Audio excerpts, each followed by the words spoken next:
Olá, tudo bem? Você viu que todo mundo só fala disso nos últimos dias. Mas como é que essa queda histórica da taxa Selic para 4,5% afeta nosso dia a dia? É o que realmente nos interessa. Então vem comigo que nesse vídeo eu vou explicar tudo o que você precisa saber sobre esse assunto, que é de crucial importância, não é, para o meu e o seu bolso. E a primeira pergunta a ser respondida aqui é: o que é a taxa Selic, afinal? Então, essa sigla quer dizer Sistema Especial de Liquidação e Custódia. Ele é um sistema informatizado que é destinado ao registro, à custódia e liquidação de títulos públicos emitidos ali pelo Tesouro Nacional. Ou seja, é um programa que agiliza essas operações para que elas fiquem, se dê em quase que tempo real. Então, toda operação de compra e venda desses papéis se dá quase que instantaneamente.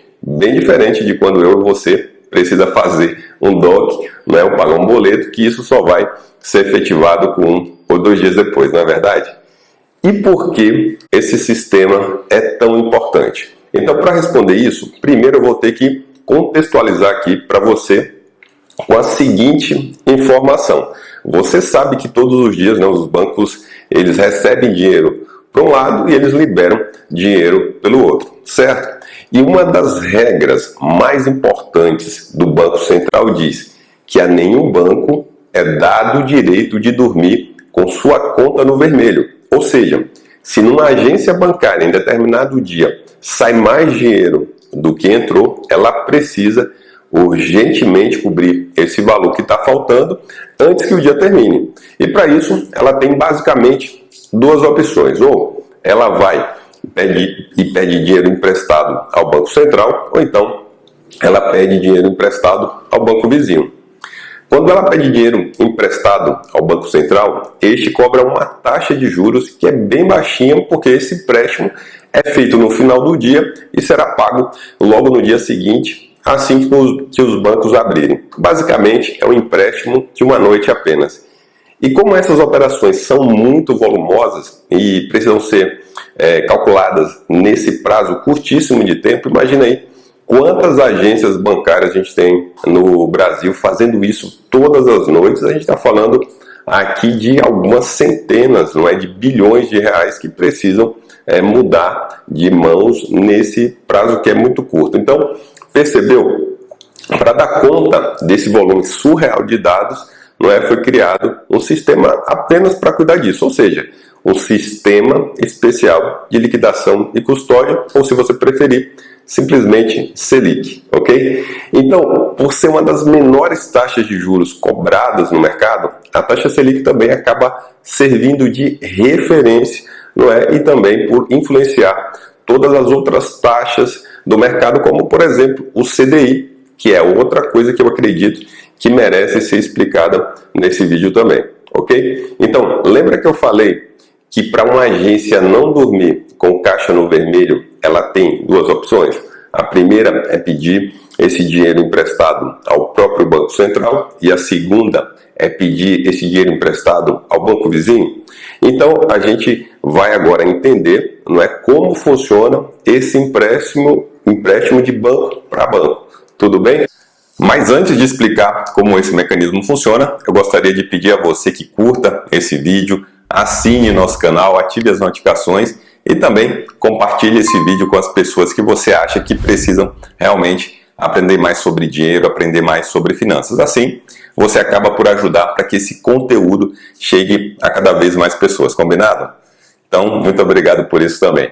Então, continuando aqui com o nosso assunto, como todo banco sabe que se um dia ele dorme com o caixa no azul, no outro dia ele corre o risco de dormir no vermelho. Então, ao invés de ficarem pedindo ali toda a noite dinheiro para o Banco Central, eles acabam se ajudando mutuamente. Isso mesmo, Um dia a Caixa socorre o Banco do Brasil, no outro pode ser que o Bradesco venha socorrer a Caixa e por aí vai. Então, ou seja, quem tem sobra de caixa hoje empresta por uma noite para quem está com caixa no vermelho e vice-versa, certo? E por isso eles também cobram uma taxa que é um pouco menor que a taxa Selic geralmente costuma ser ali 0,10% menor. A gente está falando do CDI, Certificado de Depósito Interbancário. Isso é, os juros que um banco cobra de outro banco para dormir com o seu dinheiro por uma noite. Então, você certamente já deve ter ouvido a expressão: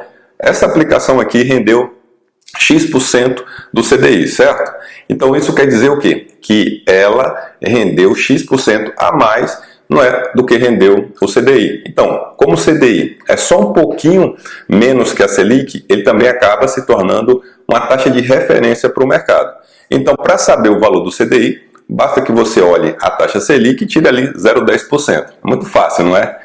Outra coisa bem legal para saber, importante para saber também, é como a taxa Selic é definida. De onde vem esses 4,5%, certo? Então, ela é definida pelo Copom, que é o Comitê de Política Monetária. Eles são os magos da economia de qualquer país. E ele é composto pelo presidente do Banco Central e o seu corpo de diretores. E a cada 3 meses aqui no Brasil, eles se reúnem para discutir qual será o valor da taxa Selic, se vão manter, se vão aumentar ou se vão precisar diminuir, certo? Danilo, e por que motivo eles ficam mudando a todo momento a taxa Selic? Perceba, como a taxa Selic é a taxa mãe da economia e acaba por influenciar todas as outras taxas, o governo a usa como um instrumento para controlar a inflação, certo? Então, a gente já entendeu desde criança, não é, que a inflação é uma coisa ruim, não é, para o nosso bolso.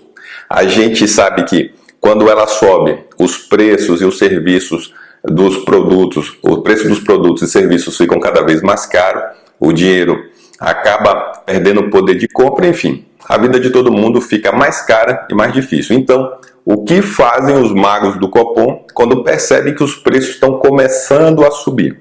Então, eles vão lá e aumentam também a taxa Selic, e assim todas as outras taxas seguem a mamãe Selic, não é? E também vão aumentando. E você já aprendeu aqui qual é a primeira taxa que sobe ali juntinho com a Selic, certo? Exatamente, o CDI. Então, quando alguém vai pegar algum empréstimo, vai pagar mais caro por isso. Juros de cartão de crédito ficam mais caros, financiamento imobiliário, financiamento automotivo mais caro, crediário para móveis e eletrodoméstico mais caro. Então, como consumir ficou mais caro, as pessoas vão comprando menos, certo? E pensando 3, 4 vezes antes de entrarem num financiamento de longo prazo. Então, isso freia o consumo e faz a economia desacelerar, percebeu? Em consequência disso, o mercado também percebe que o faturamento está cada vez menor, pessoas comprando menos, não é? E eles ficam cada vez mais receosos em aumentar os preços das mercadorias e assim o apetite inflacionário vai sendo saciado, ok? Por outro lado, se a inflação está sob controle agora, é hora de estimular a economia, pois se a inflação seguir caindo, a gente pode chegar num cenário, não é, de deflação, que é o pesadelo de qualquer governante. Por quê?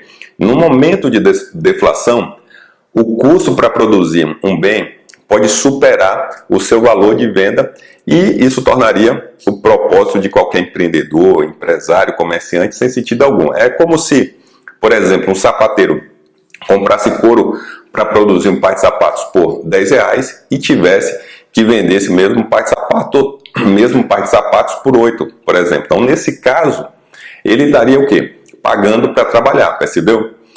O que isso seria certamente a morte para milhares de empresas por todo o país, podendo levar ao colapso econômico. A gente já viu isso acontecer algumas vezes na história, como, por exemplo, na década de 30, isso levou a Alemanha para a guerra e também teve uma grande depressão nos Estados Unidos, certo? Então, por isso, a gente tem sempre que balancear o sistema como uma gangorra. Em um momento, sobe um, em outro momento, sobe o outro, ok? E a fim de estimular a economia, o que fazem os magos do Copom? Eles abaixam a taxa Selic. E nesse ponto, certamente você já entendeu que com uma Selic mais baixa, o que vai acontecer? O crédito, de modo geral, não é, se torna mais fácil, ou seja, conseguir dinheiro para consumir fica cada vez mais barato e isso faz com que todos nós vamos às compras com mais facilidade. Os bancos vão emprestar mais, o varejo vai ficar mais feliz, a indústria vai produzir como nunca e a economia, de modo geral, se reaquece novamente, até que a inflação comece a crescer e aí um novo ciclo vai se iniciar.